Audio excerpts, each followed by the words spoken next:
যদি 18টা সিনেপ্লেক্স আছে, lion, blockbuster, Bashundhara, rifle, সবকিছু মিলে 18টার মতো আছে আমার জানা মতে। 18 সিনেপ্লেক্সে যদি এক সপ্তাহ হাউসফুল যায়, একদম যদি আমি 200 সিট করে যদি আমি অ্যাভারেজে ধরি যায়, হ্যাঁ, অত 40 লাখ টাকা শেয়ার মানি পায় না।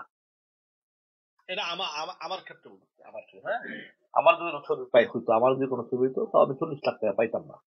কারণ আমার এর আগে আমার ছবি তো রিলিজ করছি, তারা তো আমার ছবিটা হাউসফুল গেছে, তাই না? এক সপ্তাহে 18টা সিনেমায় 40 লাখ টাকাও পাবো না। এটা শেয়ার, যাদের মানে যে টাকা শেয়ার আছে, দেখ ওইটা পাবেন না। এখন ঘটনা হয়েছে বাংলাদেশে, এখন আমি একটা কথা বলি যে এখন বাংলাদেশে বর্তমানে এই মুহূর্তে 500 কোটি টাকার মার্কেট। 500 কোটি টাকার মার্কেট। 100 কোটি টাকা হিরোর যে কোনো নায়কের রিমিশন, 200 কোটি টাকা বাজেট, আর এই 500 কোটি টাকা এই বাংলাদেশ দেশ বিদেশের সবকিছু এখন 500 কোটি টাকার মার্কেট হয়ে গেছে এক সপ্তাহের ভিতরে। হল আছে প্রায় 500 সিনেমা হল বাংলাদেশে আছে, আর এই সিনেপ্লেক্স আছে প্রায় 150 বাংলাদেশে বর্তমানে এই মুহূর্তে আছে। এই সবকিছু মিলে কিন্তু আমরা কিন্তু 500 টাকার মার্কেট করে ফেলছি। 500 কোটি, হ্যাঁ, 500 কোটি টাকা। এটা কিন্তু বিশাল ব্যাপার, এটা কিন্তু আগে কখনো ছিল না। এই ইদানিং এই যাবৎ এই মার্কেটটা দাঁড়ায় গেছে। তো যারা 1-2 কোটি টাকার ছবি যারা বানায় তাদের কোনো খানা আছে এনে? যেখানে 500 কোটি টাকার মার্কেট তৈরি হয়ে গেছে অলরেডি বাংলাদেশে, সেখানে কোনো খানা আছে? কোনো খানা নেই। অতএব বাংলাদেশটা এখন ইন্টারন্যাশনাল, বলিউড, হলিউড, হংকং, ঠিক আছে, কোরিয়ান,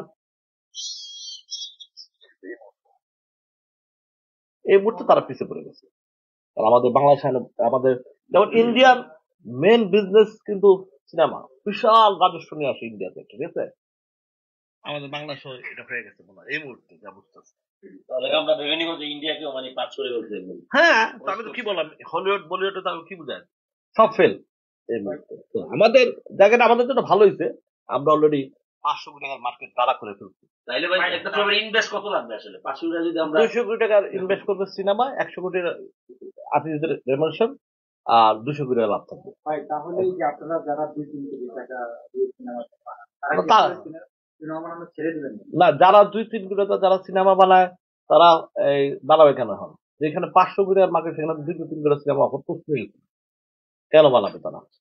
প্রশ্ন আসে না। তারপরে ফাঁকে যদি কেউ 80-90 লাখ টাকা যদি কেউ বানায় ফেলায়, ভুলে ভুলে যদি বানায় ফেলায়, ওই ছবি যদি ভালো যায়, তারপর তাদের পিছনে লেগে যায়, আরো তাদের পিছনে 1 কোটি টাকা ইনভেস্ট করে দেয় ছবিটা খারাপ করার জন্য। তাইলে ভাই যে অনুদানে সিনেমা 60-65 লাখ টাকা দিয়ে না না না, এত কিছু আমি যেখানে বাংলাদেশে 500 কোটি টাকার মার্কেট, তুমি এখানে 60-65 লাখ লিয়ে তুমি তুমি এটা কি কবে? বর্তমানে বাংলাদেশে 500 কোটি টাকার মার্কেট আছে, 600-700 সিনে হল হয়ে গেছে অলরেডি। এখন কিন্তু 40টা হল বাংলাদেশে নাই, 18টা সিনেপ্লেক্স বাংলাদেশে নাই, ঠিক আছে। তো এখন কিন্তু অলরেডি এগুলো হয়ে গেছে। হ্যাঁ ভাই, একটু যদি ক্লিয়ার করে দিতেন আর কি, আসলে আমরা কিন্তু আপনার বিষয়টা বুঝি নিয়ে আসি মার্কেটটা। মানে এতদিন তো আমি ক্লিয়ার করছি, এতদিন তো আমি মনে করো 10 দিন 25 কোটি টাকা, তাহলে তুমি হিসাব করো, আর 10 দিনে 50 কোটি, আর 10 দিনে 30 দিনে এগুলো তো 500 কোটি তোমার পকেটে আছে নিয়ে, বোকা নাকি তুমি নিয়ে? তোমার হিসাবে তো তোমার পকেটে আছে নিয়ে, ঠিক আছে। তো বাংলাদেশ ওই পর্যায়ে চলে গেছে নিয়ে এখন, ঠিক আছে। তাহলে কি আপনারা যারা 2-3 কোটি টাকা খরচ করে সিনেমা বানানো তারা হতাশা নিয়ে কি সিনেমা বানানো ছেড়ে দিবেন? আমি জানি না, যদি সিনেমার পর্দার পিছনে যদি ছবি চালাইতে চায় তাহলে করে দেবে। এটা ওই 2-3 সিনেমা চলবে সিনেমার পর্দার পিছনে, সামনে কিন্তু চলবে না, খবরদার, এটা চলবে না। অতএব এখন এইসব নাই। বললেন ভাই আপনি একজন আর্টিস্টের রেমুনারেশন প্রায় 1 কোটি টাকা। 100 কোটি টাকা?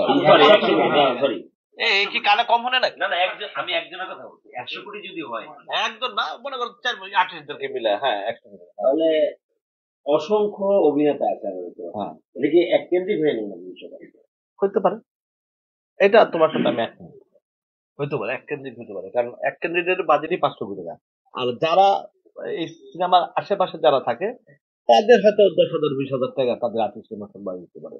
যেমন দেখো না মিয়া, বাংলাদেশের সব সেলিব্রিটি মিয়া ঠিক আছে, যাইয়া গান লাগাই দিল 100 বিলিয়ন, ঠিক আছে।